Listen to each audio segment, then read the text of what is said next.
it's Mom. It is September 3rd and I've started my September reading, so it's time to start another vlog style monthly reading wrap up. These are videos that I do every month where I try to talk about the books that I've read throughout the month as close to when I read them as I can. Some months I'm better than others. I try to talk for only about 5 minutes about each book or less if I can help it, but I do want to tell you something about the book. I want to tell you if I liked it. I want to tell you what I thought of it. I want to tell you some of the themes. The first book that I finished in September was Symptoms of Belonging by Salman Akhtar. This is a poetry collection. Akhtar is a poet and psychoanalyst originally from India. He has quite a bit of work, several volumes of poetry, and then also quite a bit of other work dealing with the psychoanalyst side of his career. Symptoms of Belonging is a poetry collection that was published in 2019, and this is a really small press. This press is called Arceya Publishing from New Vernon, New Jersey. I found this at a used book sale, kind of up in that area of New Jersey, like near Princeton. I was happy to pick it up. I was excited to see that he was not necessarily a white author, and I love to read poetry from different cultures, so I thought this would be a good one. There were some poems in this that I did find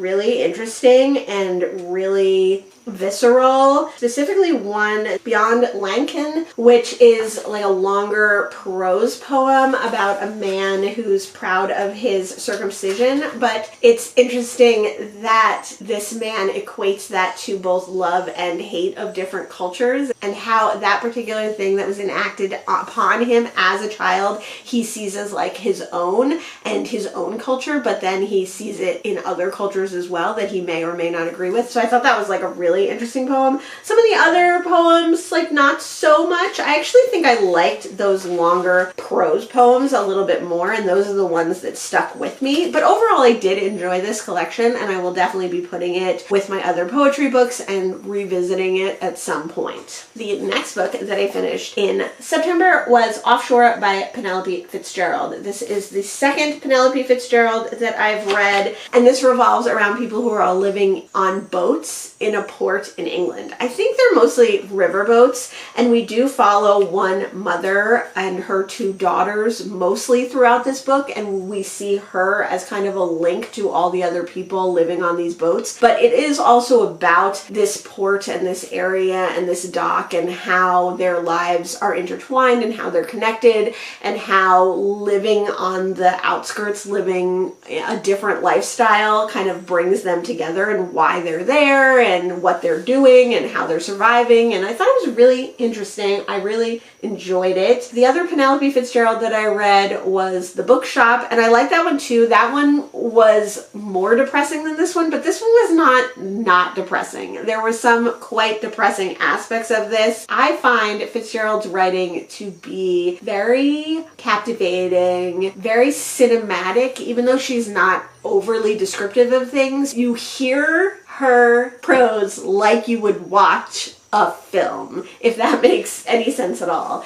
So I really enjoyed this one. I like the way it comes in and out of different people's lives. I know in like July we talked a lot about books like that, and I would add this to a list of that kind of book. But yeah, I thought it was really interesting, and like just the idea of people living on the fringes, the lengths that they go to and the things that they do, and the way that their mentality is different than someone like living in a normal suburb, I thought was really fascinating. I could have definitely read more from these characters. I could have learned more about this place. It's a very, very short book. I read it on audio. Definitely if you haven't or you're interested in it all, I would highly recommend. But know that it's not a happy book necessarily. The next book that I finished in September was Mother Swamp by Jesmyn Ward. This is a very short story, and I have been wanting to read a Jesmyn Ward for a really long time, and things just keep stopping me from reading them. I have quite a few of her books. I did actually start Let Us Descend, and this book is actually very similar to Let Us Descend. Let Us Ascend, or at least it's very much like the beginning of that novel,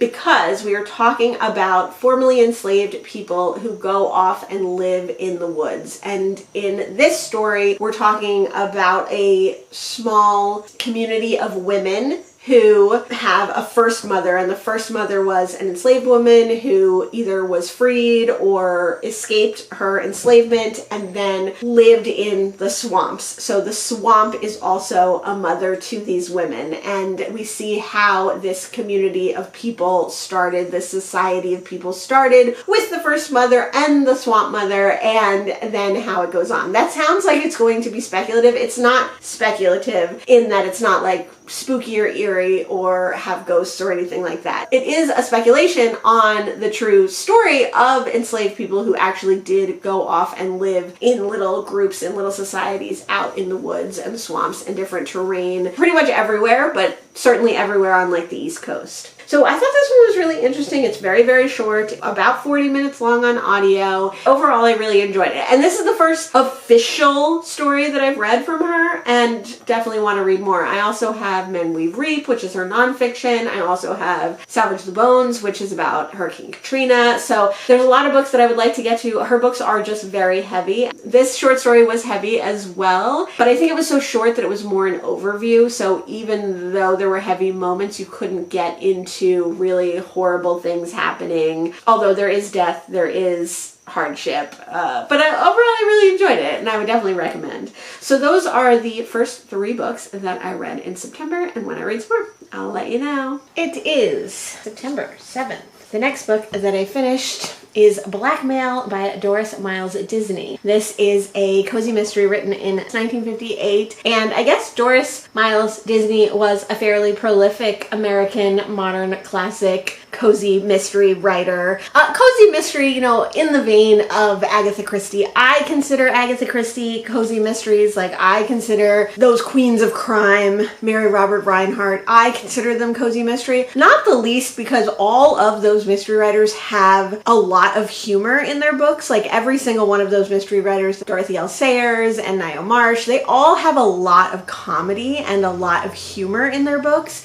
And I think that is a distinguishing factor for cozy mysteries for me. A non-cozy mystery, a just regular old mystery, has a much more serious tone. So something like The Dublin Murder Squad, something like a thriller, you know, there's not usually a lot of comedy throughout the books, and these books there are a lot of comedy. So this is my first Doris Miles Disney, and I just happened upon this in a book sale earlier this year, but I really wanted to read it because the main character in this is a detective with the male inspection agency. Like, he's a male detective for the USPS, and I love the USPS, and I think it's a great privilege that we have the USPS, and I have always wanted to be a letter carrier. It's like my dream that I may never fulfill, although, you know, it's never too late. And this is a series. So I think the author is mostly a forgotten American author. Like, I've never heard of her, and I don't ever see a lot of her stuff. I'm definitely going to keep my eye out for it now after having read this. And I do think that her books were written at a time, especially in America, that are pretty like prudish and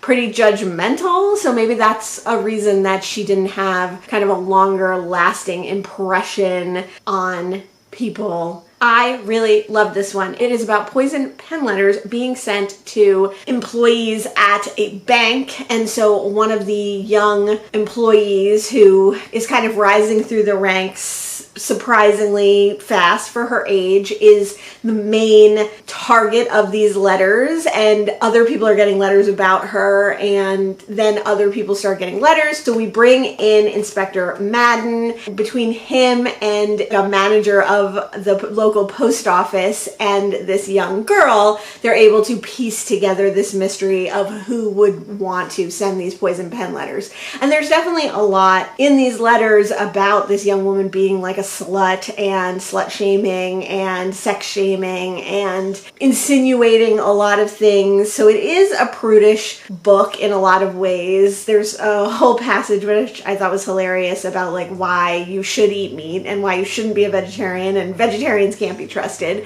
which I thought was really funny. But you know, it does have that kind of buttoned up, heteronormative, conservative in view for this time, not like politics, but more like, you know, that you should wear your hair a certain way, like, oh, the poison pen letter doesn't like that she wears her hair a certain way, you know. It was really interesting though. It definitely was less of a mystery and more of a suspense, but there were some extremely suspenseful moments in this, and especially the very end of it where kind of everything is resolved. I really needed to read quickly the last like 40 pages so that I would know what happened, because it also was a little bit of a book that I was like, I don't know how this author is going to handle this. I don't know what's going to happen at the end. You know, until you are more familiar with a mystery writer, you don't know if they're gonna like kill off a character, if something's gonna be tragic, or if everything's gonna work out in the end. So it was definitely suspenseful. One of the reasons that I say this isn't like a true mystery is because the entire time that you're reading this, you do know who is sending the poison pen letters. So it does take away a lot of the urgency, and because you are hearing from their perspective to a certain degree, you do understand their motivations, even if the motivations don't make sense like in the grand scheme of things. They make sense to this person, and since you're reading from this person's perspective, you also understand why they're doing it. So that definitely took away a lot of the urgency, but I think the little thread of romance, other cases that Inspector Madden worked on were really interesting, and then like I said, there was quite a bit of suspense at the end, some thrilling moments that you were able to kind of hold on to at the end. So I really enjoyed it, and I can't wait to read more. I looked this author up on Goodreads. There are more books in this series, but they're not considered a series, which I think is weird. So I'm gonna look on like eBay and see if I can find any lots. The next book that I finished in September is The Legacy of Molly Southbourne by Thpmpson. This is the third in the Molly Southbourne trilogy, and I found this book last year. I used to have the first book, but someone borrowed it from me and I don't think I'm getting it back. So I need to get the first book and the second book again. But during Summerween last month 2 months ago in July, I really wanted to reread the first Molly Southbourne, The Murders of Molly Southbourne, because the year that I read the first book, it was my favorite book of the year. So I did read the first and the second, I think, in July, or maybe I read the first in July, the second in August, and now I'm reading the third. And I think this was an interesting finale to this trilogy. We meet Molly again, who we know from the first book, and in the first book we learn that Molly is very different, and she was raised very differently, and she was raised to protect herself and to have a very specific training and make sure that certain things happen, and her life was very like cloistered and sequestered, but she was also put through these like rigorous trainings. And then when she goes off on her own into the world, when she becomes an adult, like how those trainings and her life back on the Southbourne farm affect her as she moves forward. And then in the second book we see Molly moving on from the first book, and in the third book we see her moving on from the second book, which obviously, right, that makes sense, but if you read the books you kind of know what I mean. So in this third book we see Molly where she is now, and some of the other characters that she's met throughout these books coming back together, and we do kind of get like a resolution of the story sort of, and sort of a coming around of what's happening. So I liked that you got more information about other characters in this one, and I did like that the attempt was made to kind of wrap it all up. Like, you don't know everything that's going to happen past these books, but like you kind of have a full circle moment where you're like, oh, okay, that's the end of this trilogy. But I didn't think this one was the most satisfactory, partly because I think we were following a lot of other people. Like, I liked learning their stories, but that also meant that we weren't always following Molly. I think Molly is the most interesting character, especially kind of where she ends up at the end of book 2. I don't know. The second one had some really thrilling moments, some great action scenes. This one had some good action scenes, but the motivations didn't seem as realistic to the characters as they did in the first 2 books. And I felt that some of the aspects of this third book were kind of shoehorned in to come around and to wrap it up. If we had gone in a different direction, maybe I would have liked this one a little better. Overall, I think it's a great series. It's super fun. It's super fast paced. It's super action packed. Like, these are all action, and it's a fun series to read, and I will definitely reread it. I think next time I reread it, I'll read them all at once. They're very, very short. I think they're only like 3.5, 4 hours on audio. I read the first one physically, the second one on audio, and then this one in under 24 hours physically. So you can read them physically in a very short amount of time, or you could read them all on audio in a very short amount of time. And I think it would be interesting to see what they feel like as a whole single story. The last book that I've read so far in September is What Feasts at Night. So this is another series that I'm reading. I read the first one, What Moves the Dead, earlier this year because I found it in a little free library, and then I found this one in a little free library. And this is a gorgeous hardcover, and it really made me think that I need to get the first one as a hardcover as well, because it has these gorgeous end pages and the naked hardback is really pretty. And I do also love the cover design, and I love this series. So this series is about Alex, who is a soldier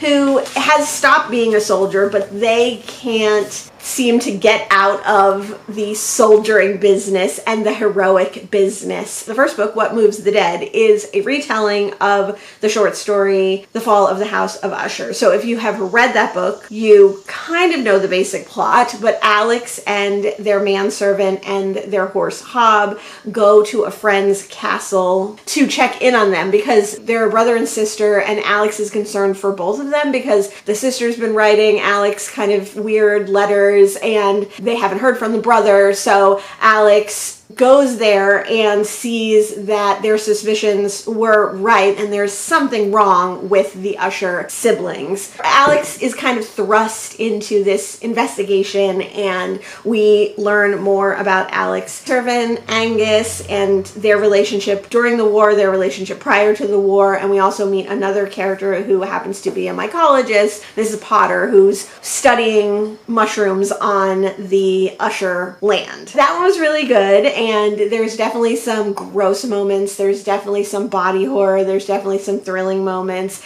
and I really love Alex as a character because they're not like the most strong. They're kind of described as a little short, a little paunchy, but tough as nails, obviously, and we get to learn Alex's backstory in that first book a lot and where they came from, and they kind of come from this weird teeny tiny nation that has been co-opted by other nations multiple times, and the reason that Alex is a soldier is because they have this thing called the sworn soldier where you can be a soldier and that's your whole identity basically. Alex, for various reasons, finds that this is the best choice for them. So they become a sworn soldier for, I think it's called Galilee, is the little country that they're from. In this book, Alex and Angus and Hob are returning to Galilee. So we learn more about their backstory, we learn more about the country, we learn more about why these sworn soldiers exist, and then we also have a mystery. Alex is returning to a hunting lodge that was passed down to them for their father, and it's kind of where they spend their time when they're in their home country. So the beginning of this book is Alex and Angus returning and finding that the hunting lodge is not up to snuff, and unfortunately the person who was supposed to be looking out for it has died.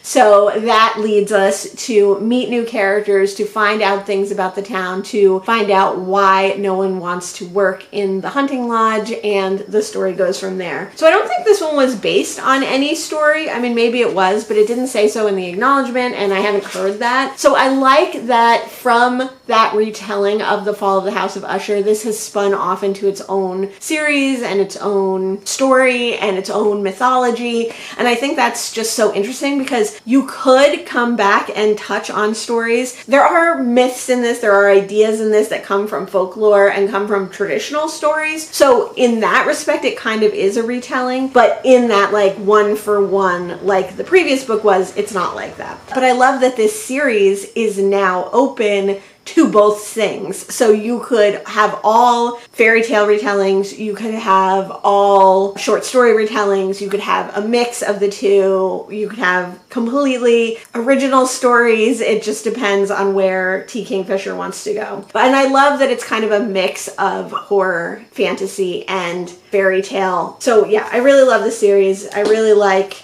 Alex is a character, and I'm super excited that the next one is coming out, I think either later this year or early next year, and I definitely want to get my hands on that. So those are 3 more books that I read in September, and when I read some more, I'll let you know. It is September 15th. The next book that I finished in September was A Castle for Rent by Dawn DeChancy. This is a reread for me. I read the Castle Perilous books a long time ago when I was a teenager or in my 20s, and I really loved them. I was pretty heavy into fantasy at that time, and these are portal fantasies. Castle Perilous, which is the title of the first book, and also the castle in these books is a castle that's connected to other worlds by portals, and some of those portals are static and are always there, and some of them are not. So some of our main characters come through doors that they can't return to. Some of them try to return but can't hack it after being in the castle.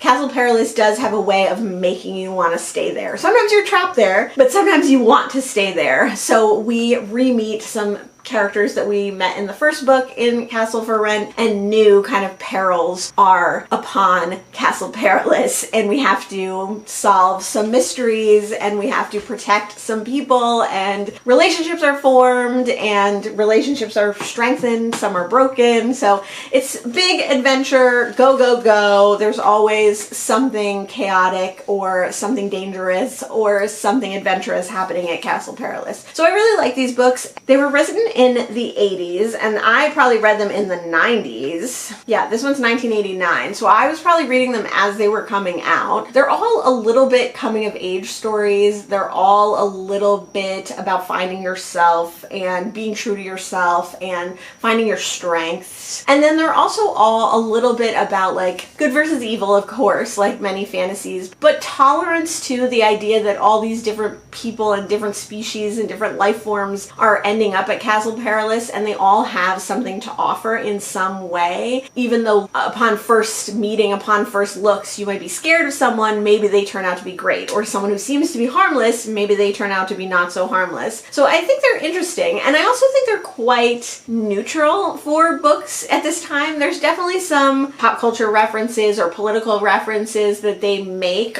One of the main characters is from Pennsylvania, is from America, and so there is an American-centric mentality, and I'm surprised they don't have more outdated ideas in them. So I'm enjoying my reread. I will continue on with the series. I've been reading these on audio, and I have liked the audio. The audio came out recently, like in 2023 or something, so I don't know why these got revamped or rebuzzed. Maybe this author put out a new book or something. Because Castle Perilous is always at peril, or the people within it are always at peril at some point. This one and the first one felt a little bit similar.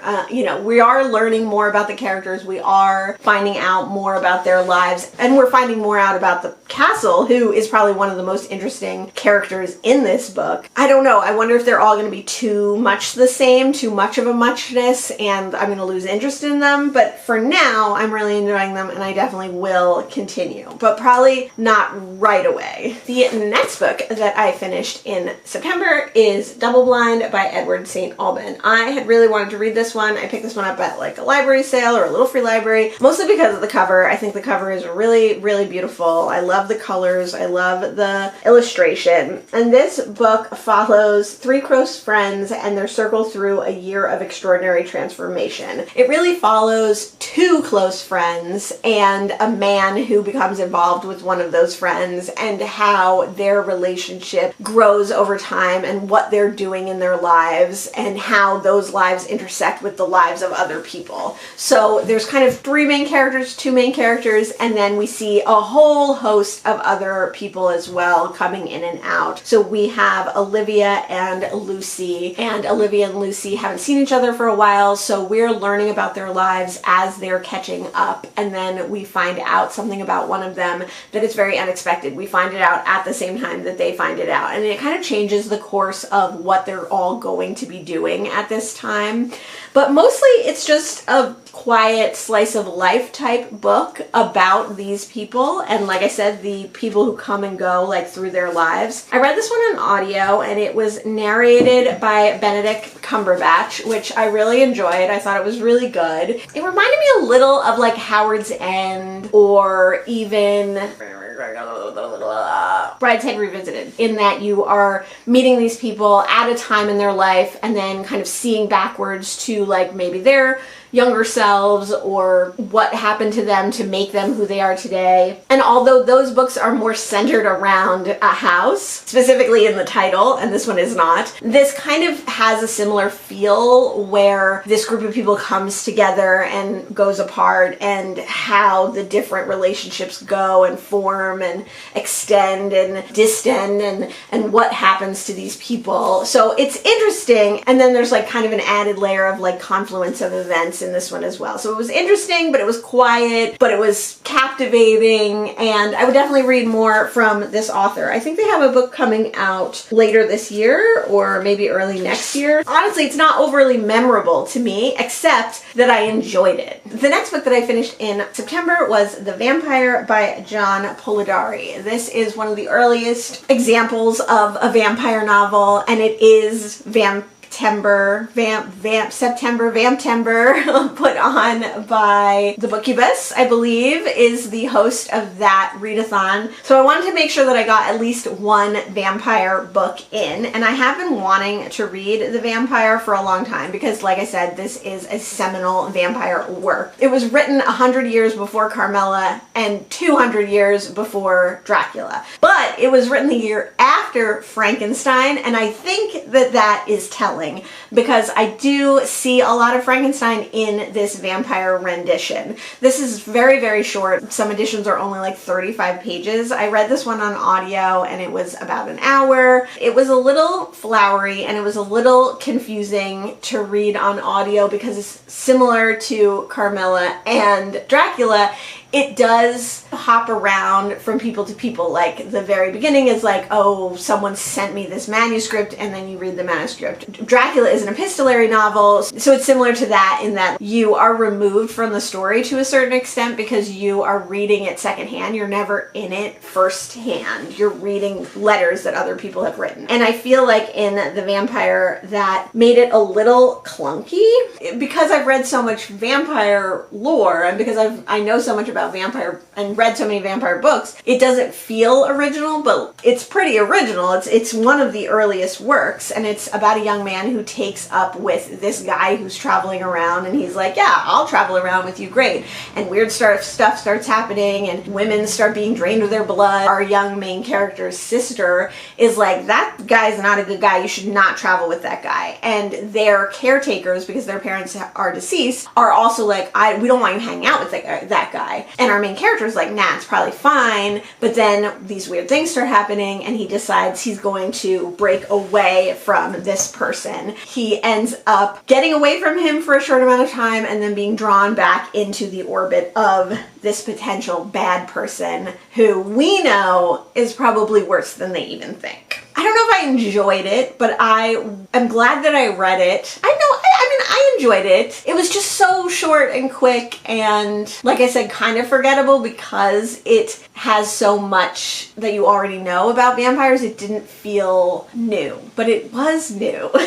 And I think I would probably read it again. Like, it would be a good one to read a couple of times and try to glean more out of, and it definitely made me want to reread Carmilla. I've read Dracula a bunch of times, and I've read Dracula most recently since I joined BookTube, so I don't feel like I need to read Dracula again, but I've only read Carmilla once. The next book that I finished in September is The Six Deaths of the Saint by Alex E. Harrow. This is the third Alex E. Harrow that I've read, and I really like Alex E. Harrow. I didn't think I was going to, because the first book I read, which was The 10,000 Doors of January, was good, and I did like it. There's a couple of scenes that have stuck with me, but for the most part, it's been pretty forgettable in my mind, except that I enjoyed it and I enjoyed the writing, and I enjoyed it more than I thought I would, especially because it's YA. Like, I was like, oh, I'm not really gonna like this kind of angsty, kind of whiny YA, but I did enjoy it. Then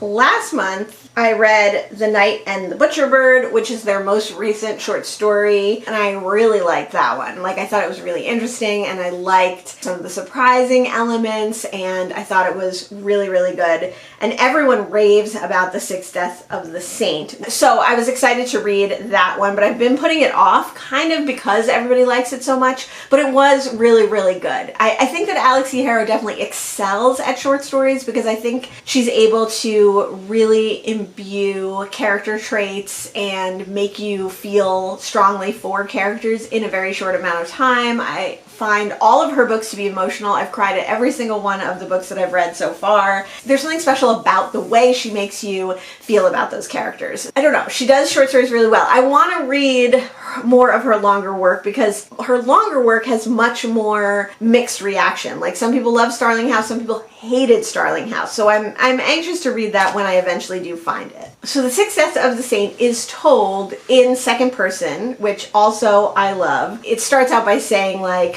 when I found you, you were dying, you were going to succumb, you were a child, you were tiny, and I told you to get up and you got up.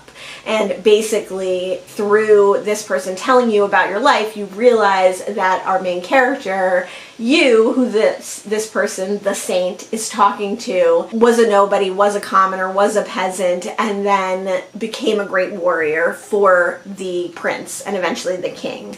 And it's done in such a way that we find out not only that person's story, but also what the 6 deaths of the saint are and what that meant for our main character. So it was really good. It was really interesting. I would definitely suggest picking it up. I don't think you need to know much more than that, except that it is pretty beautiful and very sad and a little bit gory. I think all of Alex E. Harrow's work has some gore, like little horror elements. They're definitely not horror. They're definitely more fantasy, but they have little horror elements.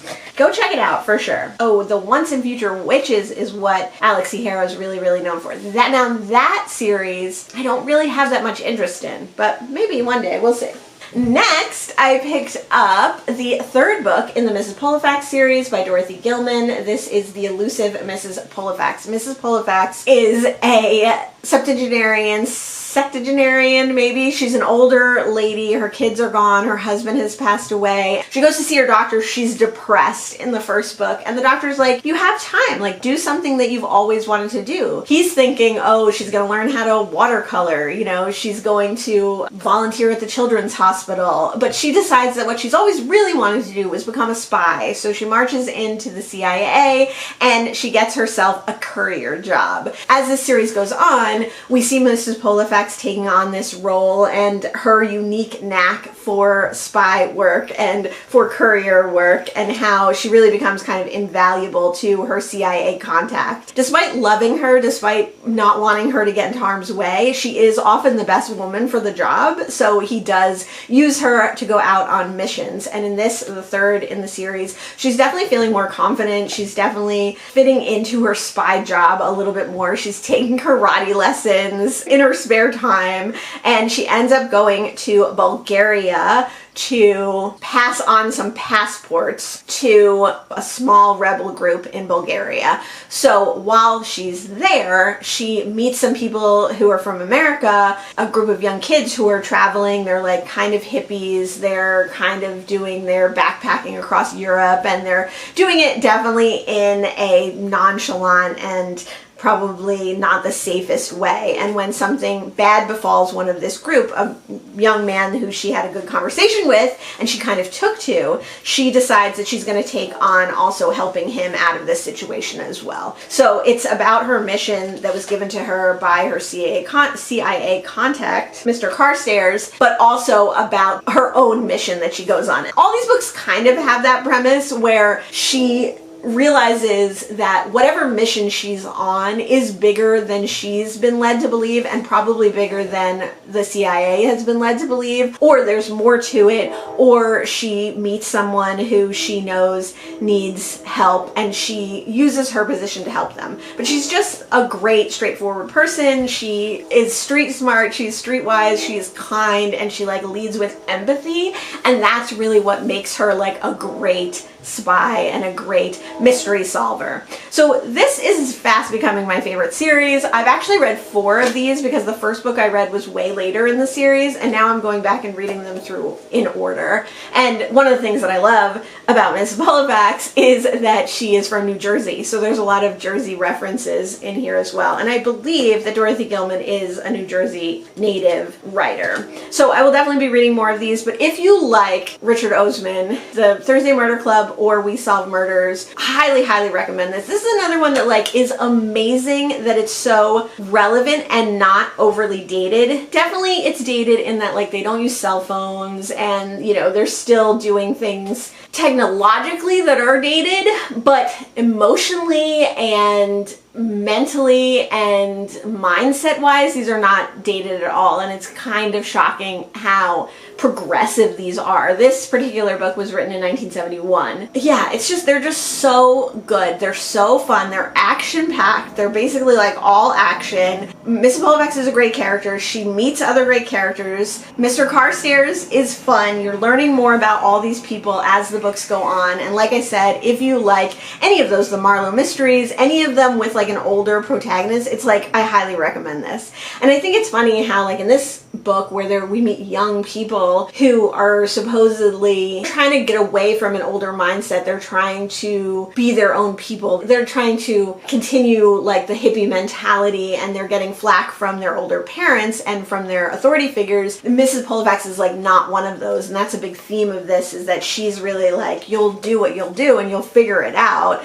and I'm not going to give you advice because you're not me and I'm not you. And it's just, I don't know, there's just so many great themes in this. It reminds me a little bit like in the wholesomeness of like Star Trek Next Generation, you know, like if everyone had read these, like maybe the world would be a better place. So I highly recommend reading these. The next book that I finished in September is Father of Water by Charles Pierre. I got this earlier this year at a used library sale. It is a collection of poetry. I think the reason that this appealed to me, besides the title and the cover, was because when I opened it up I saw some places that I'm familiar with. So a lot of these poems take place on Long Island, some of them take place in Vermont, it looks like some of them might take place in New Jersey. They definitely all follow the theme of water and of the shore and of the ocean and of the feeling that the ocean gives you and of the world being connected to water and poetry being connected to water and how poetry flows through you and water flows through the world. This is the kind of poetry that I would call like nature writing poetry. So Louise Gluck, I would say, is like this. To a certain extent, Mary Oliver is like this. Observational, but with deeper personal meaning to the author that you are then able... Observational, but then with deeper personal meaning to the author that you are then able to find your own meaning through. So I really like this collection. I thought it was really interesting. I could definitely see myself coming back to some of these, revisiting them. I liked the water themes. I liked that the nature writing was all about the beach and all about the shore and all about the water. I'm happy to keep it in my collection. Where the heck did that book go? The last book that I've read so far in September is Swimming Lessons by Claire Fuller. I've been wanting to read this one for a long time. I've had it on my TBR for a long time, and I did a tag, which was 10 untouched books tag, and in that tag I made a spinner wheel and I picked this book to read, and then I was excited to pick it up right away. This book is part epistolary because this book follows a man who we meet in the very beginning, in the very first chapter, Gil, who is now an old man, and he is obsessed with books with writing in them, things in the margin. This is what was inside this book. Things inside books use bookmarks or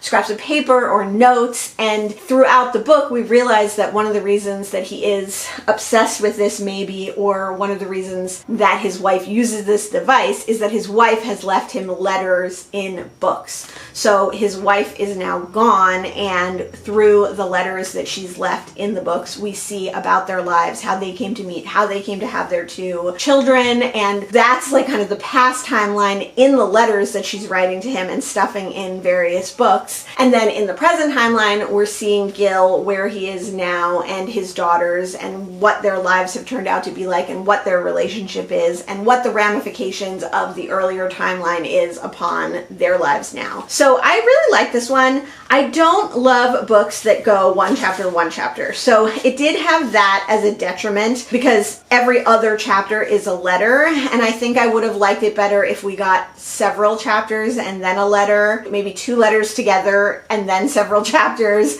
It felt a little too back and forth, like seesaw, and it felt like each chapter in the current timeline was not being entirely honest so that you could read what actually was going on or what led to that going on in the letter timeline. So I didn't love that aspect of it. I didn't love some of the characters or some of the conclusion, but overall I enjoyed the writing a lot and I enjoyed the overall story of it and I liked the epistolary portion of it. And I loved that Gil was obsessed with books with things written in the margin because I love books with things written in the margins or finding different things in books. One of the things, a little piece of this book is that he has stacks and stacks of books that he's collected over time. He's always collecting books with ephemera in them. He's always collecting books and he's just got them stacked up. And his obsession with this makes him leave everything exactly the way he's found it. So he can never take anything out of the books. And as you might know from watching my Basement Box book series is that whenever I found stuff in books, I would take it out. And I have a huge pile and I plan to do a video at some point kind of going through some of the things that I found in those books and that I find in the books that I read. But it made me think, man, it kind of would be cool to always leave those, and part of the ephemerate nature, the nature of it never lasting for long, is that if you get rid of that book, you also get rid of whatever was in that book, that drawing, those notations, those underlinings, but also those family photos or those concert tickets or whatever you found in it. I don't know, it just made me think and it made me kind of ruminate on what I like about ephemera in books and what I like about seeing people's past lives, not only the characters in the books, but also through whoever's had the book before me. And I really love that aspect of it. I will definitely read more Claire Fuller. I have quite a few books of hers on my radar. Glad to get to one of the books that was on my 10 untouched books list. And I definitely plan on using that spinner wheel again in another capacity. This book was on my TBR since before 2022. It's old, and I'm glad to have gotten to it, and I look forward to finding more Claire Fuller. And maybe when I find another book, it'll have something cool inside. So those were quite a few more books that I've finished in September, and when I read some more, I'll let you know. Hi, it's Mel. It is October 6th. So I'm still talking about the books that I finished in September.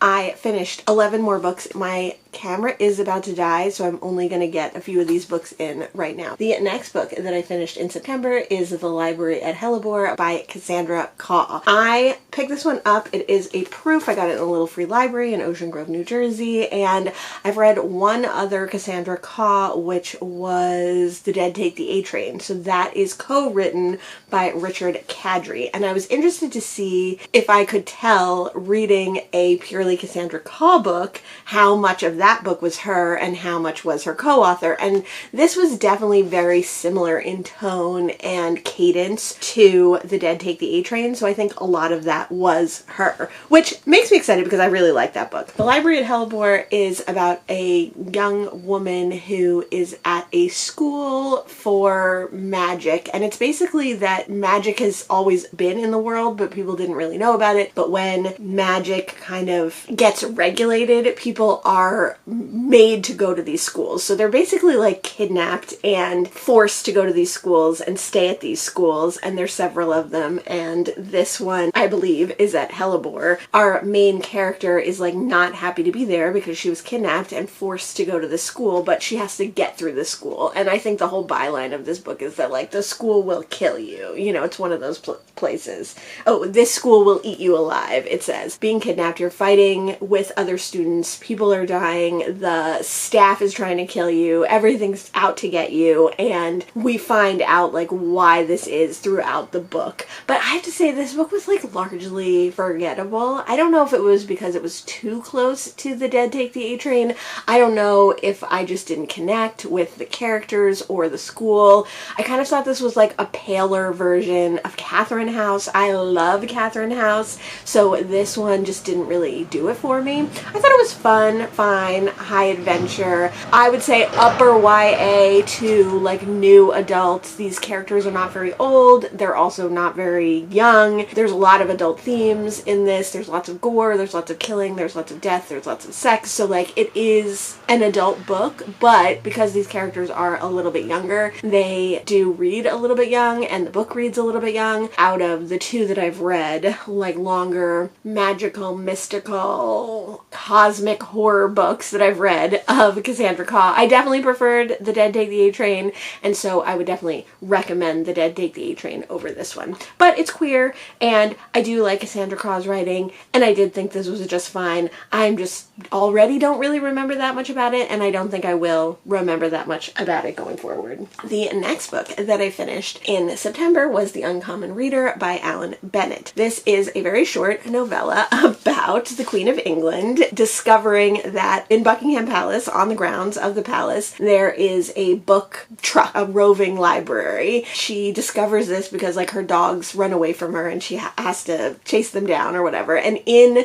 that truck, she finds the librarian who she really likes, and also a young man who's working in the kitchens who's a reader. It's a funny kind of comedy of manners about the Queen and how people treat the Queen and how she is the Queen and she's been the Queen practically her whole life. So she has all these things that she's supposed to do. Although she has read books, she didn't like take a lot of great pleasure in them, and certainly not since she became Queen has she been able to take pleasure in things like that. So it's about her rediscovering books, and then about finding this young servant, making him like her right-hand man for getting books, and about reading and about expanding your mind and learning more about life. Like she's the Queen, she's supposed to know everything, but reading these books really like opens her mind and expands her mind. She loves it. It's also about like how tenuous relationships are when you are a person of note like that, when you are the highest person, like the most important person in the room, how you can never trust relationships. So when people disappear, when all of a sudden the library truck and the librarian disappear, she doesn't really think much of it. But it is about how people in her life are trying to kind of quash her love of reading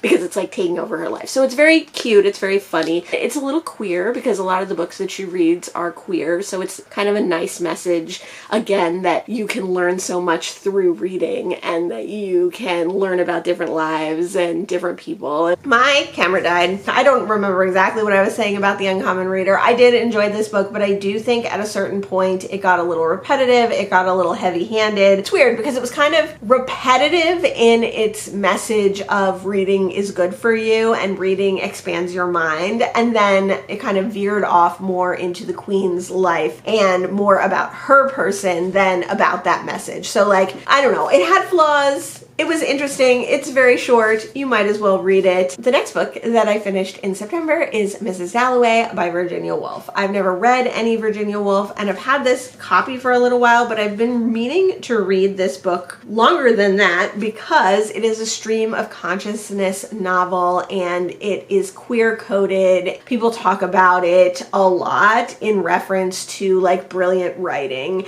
and because it's more modern, because it's less like classic, similar to like Jane Austen or something like that, I thought I might enjoy it. And I did enjoy it. I read this book on audio, and I think that was a good way to go, partly because the stream of consciousness is really intense, and so I don't know if I was in the right place to read this physically. I think I would have to be in a very specific mindset to read this physically and be engaged by it. It really hops around between our main character, Mrs. Dalloway. It follows all one day, but it really is in the head of many different people. people. So in the beginning, we see Mrs. Dalloway, and she's having a party, and she is going around getting things that she needs for the party, and then we will jump into the head of someone she thinks about or someone she knows, and then we'll be in their head. And I guess the theme is that everyone is connected in some way, that everyone shares thoughts, that everyone is, yes, their own person with going through their own things, but we're all alike. And then it's also a lot about like reminiscing, and how like ruminating and reminiscing on your past both set you up to enjoy the present or the future, but also can hold you back from that enjoyment. So it's really in the minds of many different characters, and we hop around a lot. Like Mrs. Dalloway will walk to pick up her flowers, and she'll see someone, and then we'll be in their head for a while, and then that person will see someone, and then. And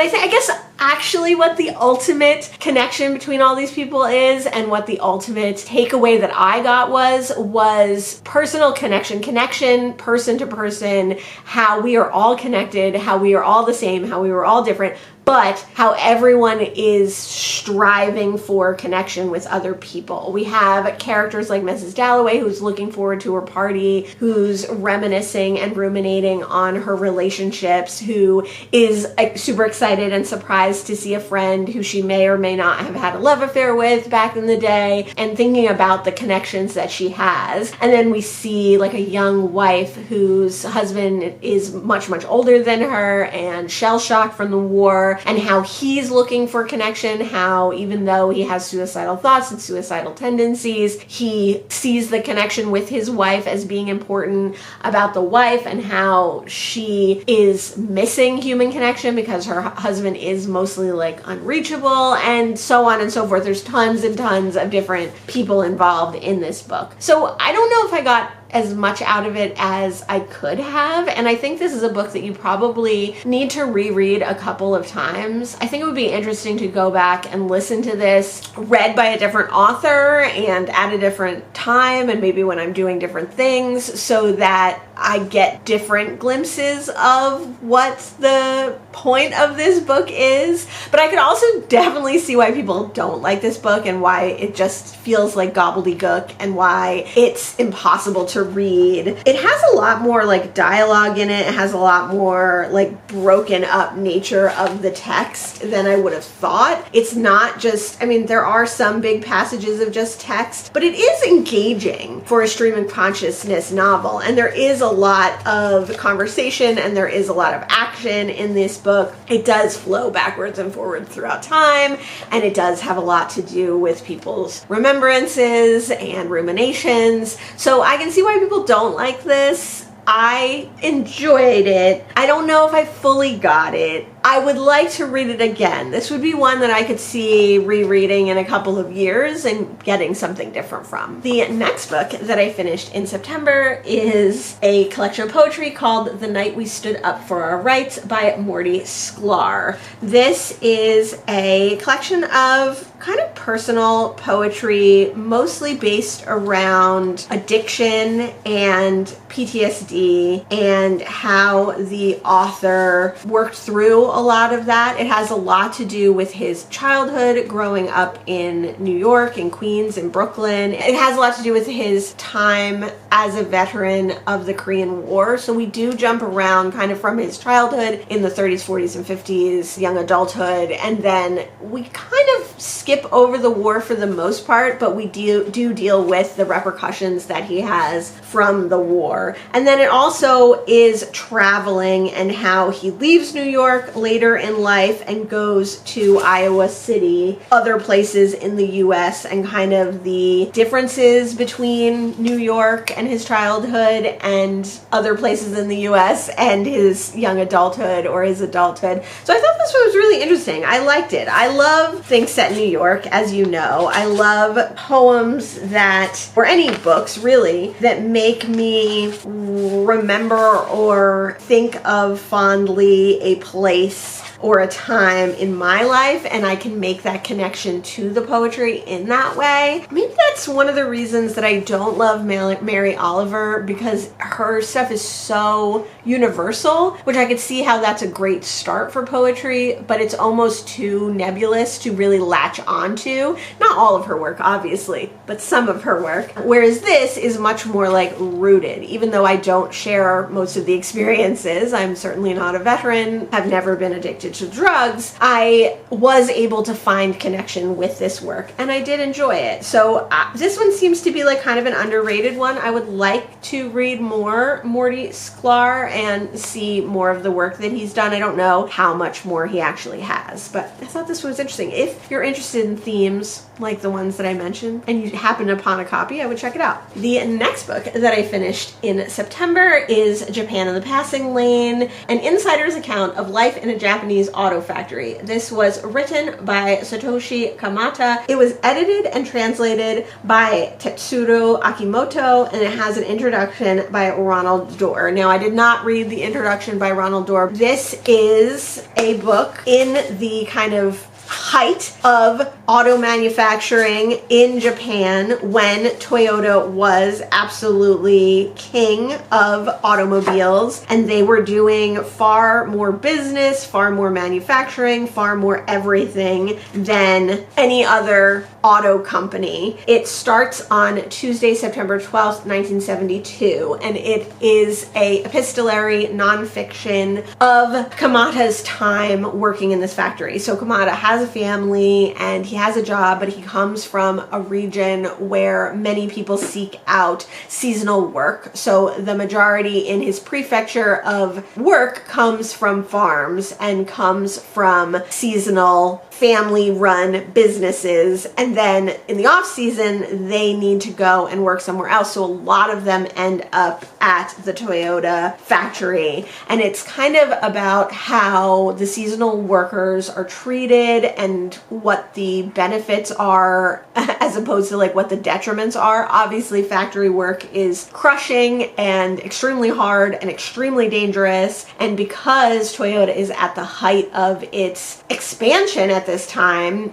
in its less modern model, there is so much danger. They're trying to make so much more. You know, they're shaving seconds and minutes off of the assembly line, and one of the things that Kamata really complains about is that they're not skilled workers. People go there thinking they can use their skills and use their abilities to help this company, but they're really just automatons. Like, they're really just robots, like pumping out these things, and little concern is given towards their safety, towards their health, towards their mental health. Everything is really promoted at the company for the company and not for the workers. So it's interesting to read his diaries of the 3 or 4 months that he needs to work on this seasonal job and see over time how much his health deteriorates, how much his mental health deteriorates, how much his soul is crushed, and how his faith in not only Toyota as a company, but generally in companies is destroyed,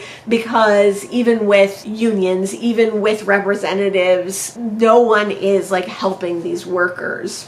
And there are really tragic things. Friends of his get really seriously ill. Friends of his have long-term effects of working. People die while he's at the factory. And then he goes back at the end of this book and kind of interviews some of the people who are still there. So it's about the corporate atmosphere. It's about the day-to-day. It's about the overarching obsession with cars and with manufacturing and consumerism. So it's really, really interesting. I mean, it's definitely dated and it is a translated work. So I think a lot of the passion that Kamata probably felt is a little bit lost, whether that's due to his demure Japanese nature and way of talking and way of stating things, or whether that's due to the translation, or whether that's due to the potential censorship of his really candid writing, is unknown to me, but I really enjoyed reading it, and I did think it was really interesting. I also started it just a few days after the date that it started, so it was kind of neat to transition into fall along with this diary. So if you're interested in nonfiction, if you're interested in an insider's guide to the automobile industry and to manufacturing, I think it's really neat to read and see that, and I wonder how much has changed. Obviously, a lot of things are done by computers, are done by robots that were done by people at this time, but I'm sure the conditions for the people are not that much better. The next book that I finished in September was also a translated work, and this is Yon and Moo, Junji Ito's Cat Diary. So Junji Ito is famously known for being a horror manga writer and artist, and this was written and drawn by Junji Ito. It was translated by Stephen Paul. And this follows Junji Ito moving in with his wife, and his wife bringing her family cat to their home. So he meets her cat, and then they quickly get another cat, and it's just a diary of that time, but like kind of with a horror bent. So you can tell that Junji Ito doesn't really shy away from the horror elements of it, but they are very fun and silly. And there is even a small comic that was done to raise money for cat shelters, and so it was really worth it. It's the first Junji Ito that I've read, and I don't think it really set me up to understand the horror manga that he does, the extreme emotion that he's able to evoke. The horror manga, this is one of my favorite illustrations. I've seen this one a lot, but I did really have a good time. It's very short, it was easy to read, fun to read another translated work. The next book that I finished in September is Gil's All Night Fright Diner by A. Lee Martinez. It was Vamptember. I had picked up Gil's All Fright Diner earlier this year at a book sale, and I knew that it did have a vampire, and this follows Earl and Duke. Earl is the Earl of vampires, and Duke is the Duke of werewolves, and they are unexpected partners in crime, friends, and they travel across the country together. And you get the sense early on in this book that they often stumble upon weird, unsettling scenes, and they often help the people around them. And we see them pulling up to an all-night diner. As they are there, the zombies attack the diner, and they get to know the diner owner, and they get to know some of the lore of the diner, and they get to know some of the other characters who come in and out of the diner, and why this diner might be besieged and plagued by zombies. In exchange for room and board, and in exchange for some free meals, decide to help the diner owner and try to rid her of her zombie problems. So it was really fun. It's definitely dated. It was written in 2005, so there is some outdated language. There definitely is some tropes or some cliches that are used around this time in horror and in this kind of tongue-in-cheek, silly kind of book. It's like 280 pages, and I read it all in 2 days. It was really fast to get through. It's a lot of dialogue. It's a lot of action. Duke and Earl are not wholly likable characters, and some of the other people aren't wholly likable characters. There's a lot of cliches in this. There's a lot of things that you would definitely expect, but there was also some things that I didn't expect, and there was also set up for potential other books. There are other books written by this author involving these characters, but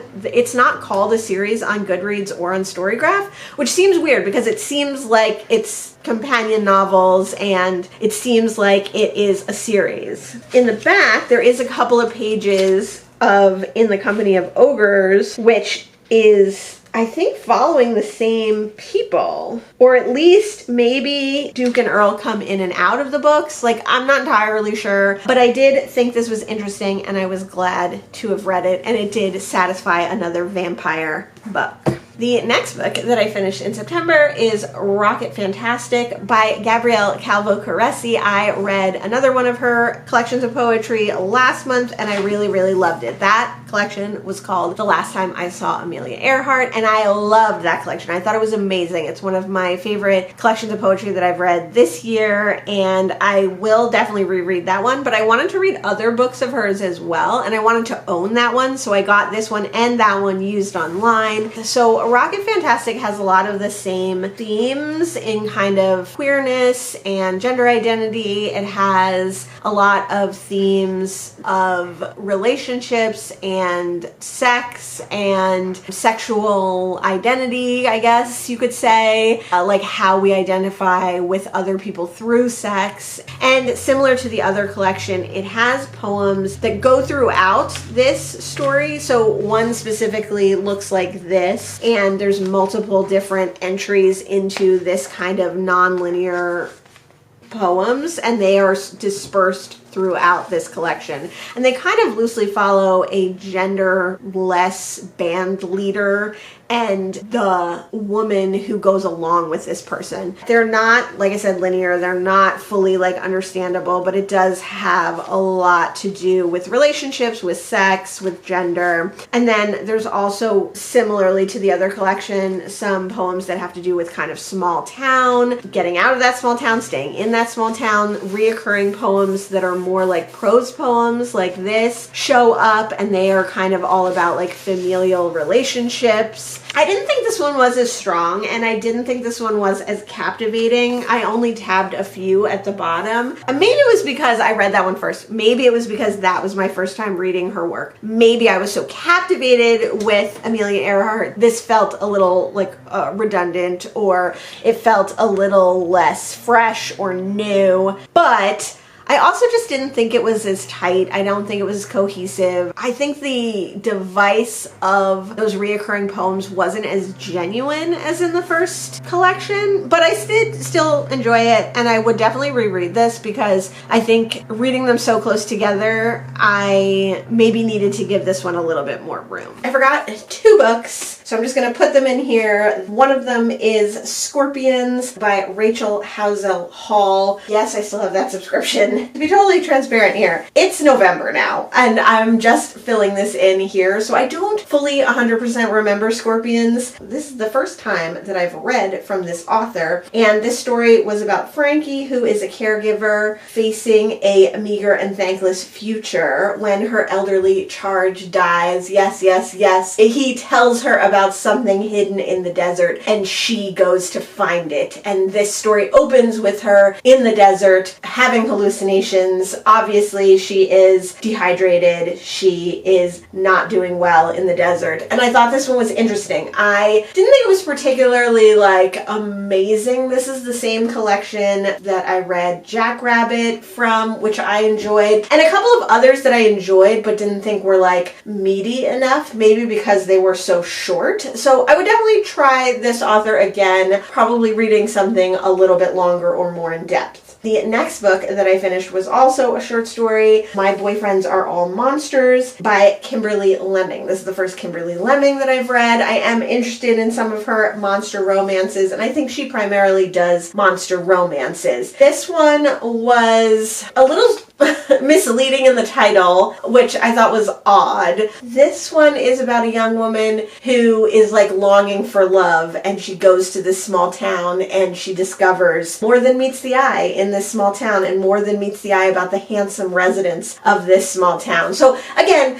I didn't love it. I enjoyed it okay. I thought it was fine. Not super memorable, obviously. I remember parts of it. Some parts of it were memorable, but not my favorite of all the things that I've read. I think I liked the other romance that I read from this same collection, which was the vampire romance by Allie Hazelwood, better. I thought that one was more full, more well-rounded. This one was more of like, here's an idea and I'm going to make a story out of it, but it wasn't a very contained story. Although again, there were parts, thinking about it now, that I did like. So I would definitely read more from Kimberly Lemming. I'd like to see a more fleshed out story from her. Okay, it is October 17th, and I still have not wrapped up my final book that I read in September, The Bat by Mary Robert Reinhardt, and I have 2 copies of this one. I was on a trip to Ohio, and I just really wanted something that was like easy to read, that I could follow easily on the plane. So I downloaded the audiobook from Hoopla, and I started listening to this on my way to Ohio. Ohio, and then I didn't listen to it again, I think, until on my way back from Ohio, and that's when I finished it, like towards the end of the month. I have read quite a few Mary Robert Rhineharts now, and this is a weird one because